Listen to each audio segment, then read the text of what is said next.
थुंग थुंग बिना कोई काम किए हमेशा पेड़ के नीचे बैठकर बस सोचता रहता था। ऐ ऊपर वाले, आखिर मैंने ऐसा क्या गुनाह किया है जो मेरी किस्मत में इतनी गरीबी लिख दी है। क्योंकि ऊपर वाले ने उसे एक साथ ढेर सारे बच्चे तो दे दिए थे, लेकिन उन्हें खिलाने के लिए उनकी किस्मत में शायद कुछ भी नहीं लिखा था। इसलिए वह हमेशा बस चिंता में डूबा रहता था। लेकिन एक दिन भूख से तड़पते अपनी बीवी और बच्चों को देखकर थुंग थुंग का दिल खून के आंसू रो रहा था।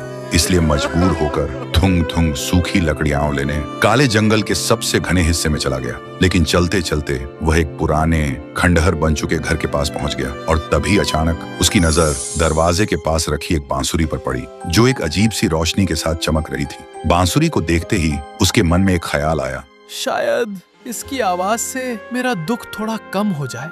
फिर उसने बांसुरी को उठाया और एक बहुत ही खूबसूरत धुन बजाने लगा। जैसे ही उसकी आवाज हवा में गूंजी, एक चमत्कार हो गया। थुंग थुंग के आसपास के सूखे पेड़ अचानक हरे भरे हो गए और पल भर में फलों से लद गए। ये देखकर थुंग थुंग हैरान रह गया। फिर उसने अपनी जरूरत के हिसाब से कुछ फल तोड़े और एक टोकरी में रखकर घर की तरफ लौटने लगा। फिर घर पहुंचकर उसने अपनी बीवी और बच्चों के साथ मिलकर पहली बार पेट भर खाना खाया और उस दिन के बाद थुंग थुंग के पास किसी चीज की कमी नहीं रही। अब वह सिर्फ अपने लिए नहीं बल्कि गांव के गरीबों के लिए भी अनाज बांटने लगा। फिर एक दिन जब थुंग थुंग बांसुरी बजाकर सूखे पेड़ को जिंदा कर रहा था, तब गांव के एक लालची आदमी राका ने यह नजारा देख लिया और मन ही मन सोचा, अगर मेरे पास ये बांसुरी होती तो मैं अपने खेतों को हमेशा हरा भरा रखता और दुनिया का सबसे अमीर इंसान बन जाता। फिर वह चुपके से थुंग थुंग के पास गया और अचानक एक डंडे से उसके सिर पर वार कर दिया। थुंग थुंग तुरंत जमीन पर गिर गया और राका बांसुरी लेकर वहां से भाग गया। फिर अपने खेतों के बीचों बीच आकर लालची मन से वह बांसुरी बजाने लगा, लेकिन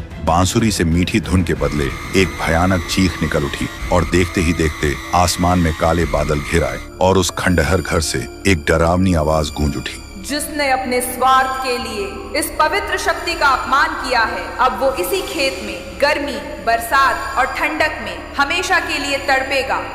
जैसे ही यह आवाज खत्म हुई, कुछ ही पलों में राका का शरीर एक सूखे हुए पुतले में हमेशा के लिए बदल गया। उसने चिल्लाना तो चाहा, लेकिन वह चिल्ला नहीं पाया। तभी आसमान से एक रोशनी नीचे आई और उस रोशनी के साथ वह बांसुरी हमेशा के लिए आसमान में गायब हो गई। लेकिन जब थुंग थुंग ने यह भयानक मंजर देखा तो उसकी रूह कांप उठी। अब उसे समझ आ गया था कि लालच का अंजाम मौत से भी बदतर होता है। और उस दिन के बाद थुंग थुंग ने फिर कभी चिंता में वक्त बर्बाद नहीं किया। वह अब दिन रात मेहनत करने लगा अपनी बीवी और बच्चों का पेट पालने के लिए।